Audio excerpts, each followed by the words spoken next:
जो भरा नहीं है भावों से, बहती जिसमें रसधार नहीं, वह हृदय नहीं वह पत्थर है जिसमें स्वदेश का प्यार नहीं। नमस्कार मित्रों, मैं डॉक्टर जयंती आप सबका अपने यूट्यूब चैनल जया लिटरेचर में बहुत बहुत स्वागत करती हूँ।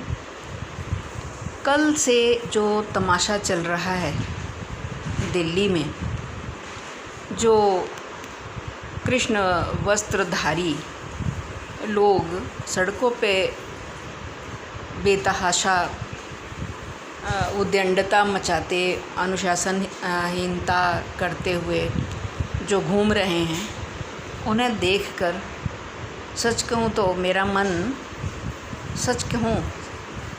मन बहुत प्रसन्न है।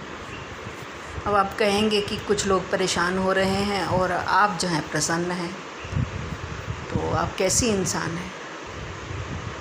हाँ, बात तो ऐसी है आपकी, लगभग ठीक ही है, लेकिन जो वर्तमान का जो महल बनता है ना, वो इतिहास की नींव पर बनता है।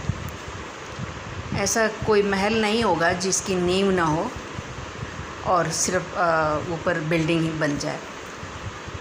तो इस काले महल की नींव में जिन लोगों ने खाद पानी दिया, जिन लोगों ने इस तथाकथित सेकुलर जहाँ अपना फ़ायदा हो, कहने को सेकुलर और अंदर से जो है एक विशेष समुदाय का ही पोषण जिन्होंने पिछले 70 सालों से किया है, और छद्म नाम ही नहीं,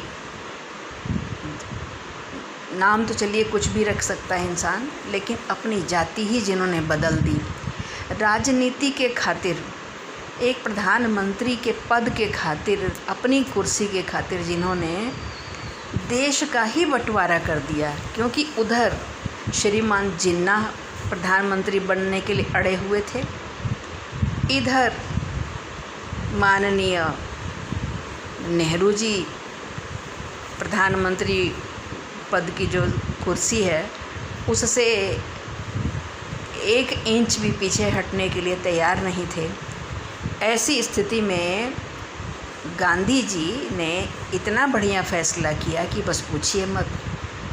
एक नहीं भाई, ऐसा करते हैं, देश के 2 टुकड़े कर देते हैं, तुम दोनों प्रधानमंत्री बन जाओ, मुझे क्या, मैं तो चाणक्य की तरह शहर से बाहर एक कुटिया बना के उसमें मैं रह लूँगा।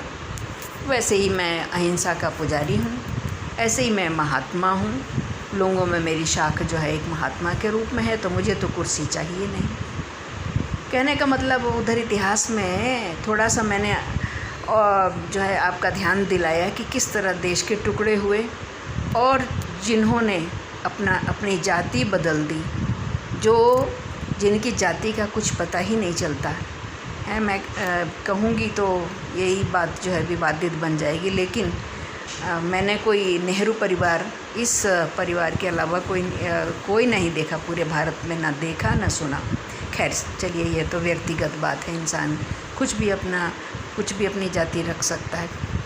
लेकिन जिस तरह से इस धर्मनिरपेक्षता के पौधे को, जिस तरह इस वंशवाद, इस वंश बेली को जिस तरह से बढ़ाया गया, तो उसने भारत रूपी वृक्ष की शाख का सहारा लेने के बजाय उसकी फुनगी पर ही तन कर बैठ गया कि अब तो वृक्ष कुछ भी नहीं है, जो कुछ भी हूँ मैं ही हूँ।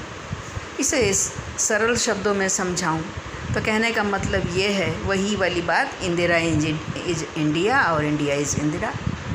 मतलब पूरे भारत पर कब्ज़ा करके बैठ जाना, और कब्ज़ा भी इस तरह का कि मजाल है किसी को कि वो हमें कोई कुछ भी कह दे। हम कुछ भी करें, हम 2G करें, 3G करें, है ना, कुछ भी करें, इतने कोयला घोटाला करें, घोटालों के तो खैर अंत ही नहीं है, नाम भी याद नहीं, है ना। लोग जो है सोचते हैं कि भाई अब तो भारत जो है भूल ही गया होगा, उन सब कौन जानता है कि हमने कितने सारे घोटाले किए। अब घोटालों की बात आई तो एक गड़ा मुर्दा भी उखड़ गया, जिसका नाम था हेराल्ड। हेराल्ड का जो अखबार था, है ना, उसकी जो बिल्डिंग पर, जो कि 90 करोड़ देकर और 5,000 करोड़ की संपत्ति, 90 लाख देकर 5,000 करोड़ की संपत्ति को हड़पने का जो प्रोग्राम था, सोचा भी नहीं था कि कभी उनसे कोई कुछ पूछ सकता है, क्योंकि वो तो राजमाता हैं।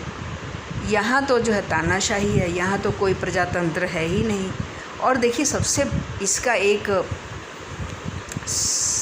कहते हैं ना ज्वलंत उदाहरण मैंने कल टीवी में देखा। भाई